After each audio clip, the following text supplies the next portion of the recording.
बिहार विधानसभा चुनाव से पहले चिराग पासवान को बड़ा झटका लगा है।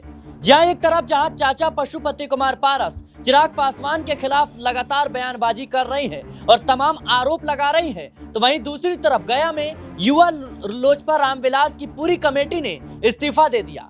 आपको बता दें कि बड़ी संख्या में लोजपा रामविलास के नेताओं ने इस्तीफा दिया है और ऐसे में विधानसभा चुनाव से पहले चिराग पासवान को चिंतन मंथन करने की जरूरत है, क्योंकि बिहार में विधानसभा चुनाव है और एक तरफ जहां चाचा पशुपति कुमार पारस उनके खिलाफ लगातार बयानबाजी कर रही हैं, तो वहीं दूसरी तरफ देखा जाए तो भारतीय जनता पार्टी भी उनको ज्यादा भाव देती हुई नजर नहीं आ रही है। इन सबके बीच नेताओं का पार्टी छोड़कर जाना चिराग पासवान के लिए भारी पड़ सकता है। इस मुद्दे पर विस्तार से चर्चा करेंगे। हमारे साथ हमारे सहयोगी अमन सर मौजूद हैं। सर, जिस तरीके से खबर आपने देखा कि कहीं ना कहीं चिराग पासवान की जो लोजपा रामविलास पार्टी है, वहां से गया में युवा लोजपा रामविलास की जो पूरी कमेटी है उसने इस्तीफा दे दिया, सामूहिक इस्तीफा दे दिया। आरोप लगा कि पार्टी में वो मान सम्मान नहीं मिल रहा है। कैसे देख रहे हैं आप, क्योंकि बिहार में अब कई पार्टियां इस वक्त विधानसभा चुनाव की तैयारी कर रही है। आरजेडी हो, जनसुराज हो, उधर बात करें हम कांग्रेस पार्टी हो, तमाम पार्टियां हैं, जेडीयू, तो कहीं ना कहीं चिराग पासवान के लिए बड़ा झटका है। देखिए, जाहिर बात है क्योंकि चुनाव का माहौल बनने लगा है और बिल्कुल आने वाले 5-6 महीने के बाद पूरा जो राजनीति का कह सकते हैं कि अपनी शबाब पे नजर आएगी बिहार के अंदर। और यहाँ पर अगर लोजपा आर यानी कि जो लोक जनशक्ति पार्टी रामविलास है, अगर उसके नेता पार्टी छोड़ना शुरू कर देंगे या पार्टी छोड़कर चले जाएंगे, तो ये चिराग पासवान के लिए बहुत बड़ा झटका होगा, क्योंकि वो लगातार इस बात को लेकर सामने रखते रहे कि भाई उनके साथ में जन समर्थन, उनके साथ में लोग जुड़े हुए, उनको बिहार के अंदर कोई दिक्कत नहीं है। लेकिन ऐसे में जब आप देख रहे हैं कुछ दिनों पहले रामविलास पासवान के भाई और एक तरीके से पशुपति पारस जो उनके इस समय खिलाफ खड़े हुए नजर आते हैं, क्या कहते हुए नजर आते हैं कि जो मेरा भतीजा है, उनको एक अपशब्द भी कहते हैं। वो अपशब्द अपने आप में ऐसा हो जाता है जो ये बताता है कि कितना गुस्से में है, कितना नाराज है कि मेरे इस भतीजे ने मुझे मेरे भाई से मुलाकात नहीं करने दी और अपने आप में ये अफसोस जाहिर करते हुए नजर आते हैं। तो यहाँ जो राजनीति का माहौल है वो पूरी तरह से पशुपति पारस जो अपने पक्ष में लेना चाहते हैं और जिस तरह से उनके ऑफिस के ऊपर कब्जा हुआ है या उनका ऑफिस जिस तरह से लोजपा ने अपने कह सकते हैं कि कब्जे में लिया है, वो ये बताने के लिए काफ़ी है कि यहाँ पर जो पशुपति पारस हैं वो इस बात से ज़रूर नाराज़ हैं कि भाई उनके भतीजे ने ताबड़तोड़ तरीके से उनके ऊपर प्रहार किए हैं। कुछ दिनों पहले भी उन्होंने जो कहा था कि भाई अब मैं एनडीए का हिस्सा नहीं हूँ, तब भी चिराग पासवान तुरंत निकल कर सामने आते हैं कि भाई आप थे ही कब, आप रहो या नहीं रहो, आपसे कोई फर्क हमें नहीं पड़ने वाला। तो एक के बाद एक कई तरह के प्रहार वो पशुपति पारस पे करते हुए नजर आ रहे थे। लेकिन जिस तरह से अब कहीं ना कहीं चिराग पासवान या उनकी पार्टी के नेता अब उनसे अलग थलग होते हुए दिखाई पड़ रहे हैं, तो ऐसे में बड़ा झटका माना जाएगा, क्योंकि युवा जो लोग होते हैं वो सबसे बड़ी ताकत होते हैं और युवा लोक जनशक्ति पार्टी के लोग अगर इस तरह से उनका साथ छोड़कर चले जाएंगे तो यहाँ से ये ज़रूर आप मानकर चलिए कि चिराग पासवान की स्थिति विकट हो सकती है। अब आप देखिए कि यहाँ पर बिहार के अंदर 5-6 बड़े दल हैं। सबसे पहले जेडीयू की बात कर सकते हैं, आरजेडी की बात कर सकते हैं, बीजेपी कांग्रेस की बात कर सकते हैं और चिराग पासवान की इसमें बात कर सकते हैं। इसके अलावा हम जीतन राम मांझी की पार्टी जो है हिंदुस्तान आवाम मोर्चा, उसकी बात कर सकते हैं, उपेंद्र कुशवाहा की बात कर सकते हैं और इनके अलावा एक बड़ा नाम उभरता हुआ नजर आ रहा है, जनसुराज जो प्रशांत कुमार के नाम से कहीं ना कहीं पार्टी अपनी पार्टी को आगे बढ़ाते हुए नजर आ रहे हैं। तो यहाँ बिल्कुल ये मौके हैं कि इस पार्टी के लोग उस पार्टी में, उस पार्टी के लोग इस पार्टी में होते हुए नजर आएंगे। ऐसा अगर होता है, क्योंकि प्रशांत किशोर को अभी अपने आप को इस्टेब्लिश करना है और यहाँ पर चिराग पासवान की साख कहीं ना कहीं दांव पे लगी हुई, क्योंकि यहाँ पर अगर चाचा पशुपति पारस ने वोटर्स में कोई बड़ा खेल कर दिया, क्योंकि आपको ये याद रखना चाहिए कि पशुपति पारस लोकसभा चुनाव में नहीं उतरे थे। अगर वो चुनाव में उतरते तो यहाँ पर बड़े कह सकते हैं वोटों में सेंधमारी करते हुए नजर आ सकते थे, क्योंकि अनुभव के लिहाज से देखें तो चिराग पासवान पशुपति पारस के सामने कहीं भी नजर नहीं आते।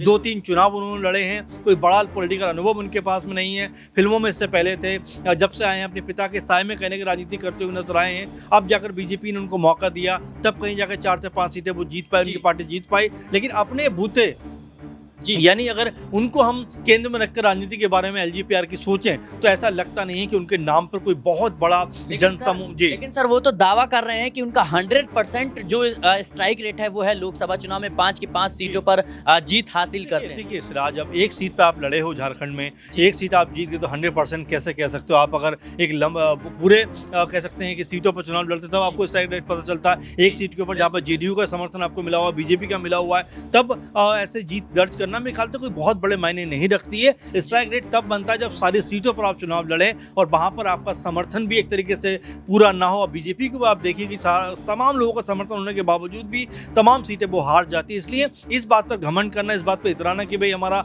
रिकॉर्ड जो वो 100% का रहा है, मेरे ख्याल से कोई बहुत बड़ी ये चीज़ नहीं है। और 5-6 सीटों पर आप चुनाव लड़ रहे हो, आने वाले दिनों में जब विधानसभा चुनाव होगा उस समय जब आप जाएंगे तब देखने मिले को मेरे ख्याल से ज़रूरी हो जाएगा कि भाई आप अगर मान लीजिए 50 सीटों पर लड़े हो और अगर 50 की 50 सीटें आप जीतते हो तब आपका रिजल्ट जो 100% कहा जाएगा। एक सीट पर खड़े होकर या 3-4 सीटों पर खड़े होकर आप ये कहें कि भाई 100% हमारा स्ट्राइक रेट है, तो अभी आपकी जोर आजमाइश होना बाकी है, अभी आपको परीक्षा देना बाकी है। तो ऐसे में मुझे ये लग रहा है कि चिराग पासवान कहीं ना कहीं अपनी भूमिका को उनको बढ़ाना चाहिए। जिस तरह के वो दावे करते हैं बिहार के अंदर पहले से ही अगर देखा जाए तो यहाँ दलित वोट बैंक को काटने के लिए जीतनराम मांझी मौजूद हैं, इसके अलावा उपेंद्र कुशवाहा वहाँ मौजूद हैं, इसके अलावा आप देखिए पशुपति पारस वहाँ मौजूद हैं। तो ये 3-4 चेहरे जो हैं ये चिराग पासवान के लिए मुश्किलें खड़ी करते हुए नजर आ सकते हैं। इसलिए ख्वाबों की दुनिया से बाहर निकलना चाहिए और जो लोग उनके साथ में थे अगर वो उनका साथ छोड़ना शुरू कर देंगे तो एलजीपीआर का भविष्य जो है वो मुश्किलों में पड़ता हुआ दिखाई पड़ेगा। सर जिस तरीके से हमने देखा कि एक नई पार्टी बनकर उभर रही है बिहार में, वो पार्टी है जनसुराज, प्रशांत किशोर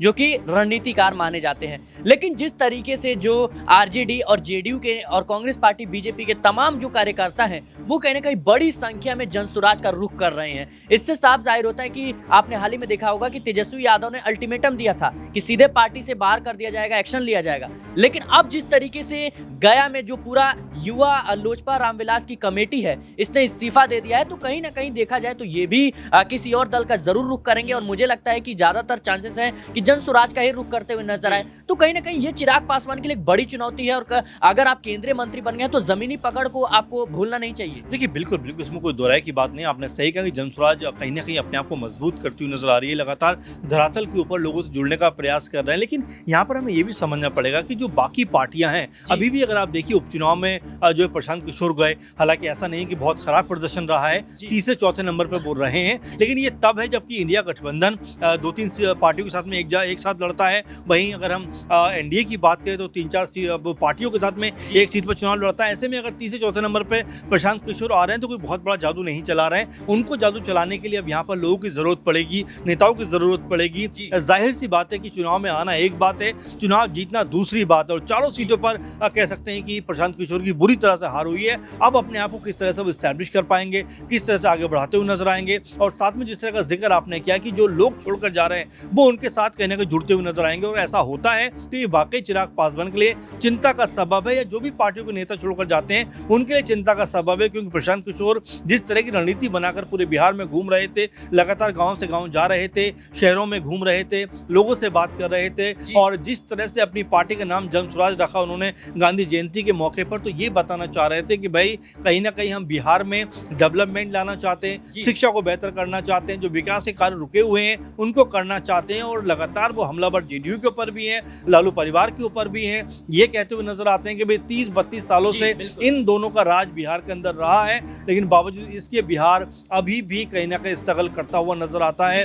कहीं भी आपको इंडस्ट्री नजर नहीं आती, कहीं भी आपको ऐसा नहीं लगेगा कि बिहार जो है उसमें फैक्ट्रियां हैं, उसमें इंडस्ट्रियां हैं, उसमें लोगों के लिए कहीं जॉब के ऑप्शन क्रिएट हो रहे हैं। तो ये तमाम मुद्दों के ऊपर प्रशांत किशोर लगातार घिरते हुए नजर आए। शिक्षा के ऊपर बात की कि भाई जिस तरह से शराब के ऊपर पाबंदी लगा दी गई है, वहाँ से अगर टैक्स आता तो ये टैक्स हम बच्चों की एजुकेशन पे खर्च कर सकते हैं, यानी कि जो पैसा आने का फ्लो रोका है जेडीयू ने, या यूँ कहा जाए कि नीतीश कुमार सरकार ने, उसको लेकर भी लगातार हमलावर रहे हैं। तो ऐसे में कई कारण हैं जिसको लेकर जनता के बीच खासकर वो लोकप्रिय हो रहे हैं। अब ये जनता का वोट क्या उनके पक्ष में जाता हुआ नजर आएगा, क्योंकि अभी तो चलिए 3-4 सीटों के ऊपर उपचुनाव था, लेकिन अब आने वाले दिनों में जब पूर्ण विधानसभा का चुनाव होगा उस समय पीके की या प्रशांत किशोर की जो रणनीति है वो किस तरह की रहने वाली है, इसके ऊपर सबकी निगाहें रहेंगी। जी। और यहाँ पर जो कह सकते हैं कि चिराग पासवान जो कई बार ऐसा लगा है कि प्रशांत किशोर के प्रभाव में भी नजर आते हैं, क्या वो भी कोई बड़ा फैसला कर सकते हैं? और क्या जी जो पशुपति पारस हैं, जिस तरह के जानकार हैं, रणनीति समझते हैं बिहार की राजनीति की,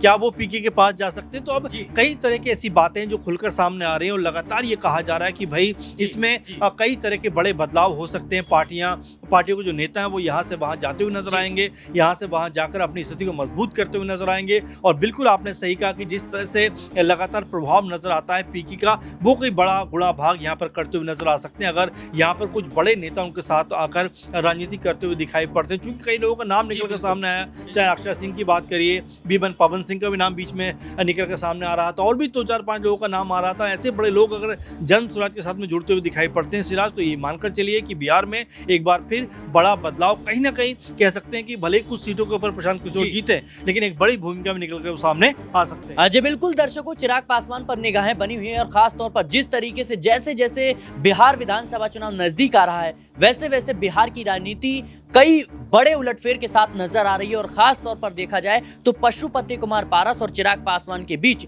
जो लड़ाई है वो खुले तौर पर आई है और इन सबके बीच भारतीय जनता पार्टी बड़ा खेल करने जा रही है। फिलहाल के लिए इस रिपोर्ट में इतना ही। देश और दुनिया की तमाम खबरों के लिए बने रहने नेक्स्ट 9 पॉलिटिकल बाइट के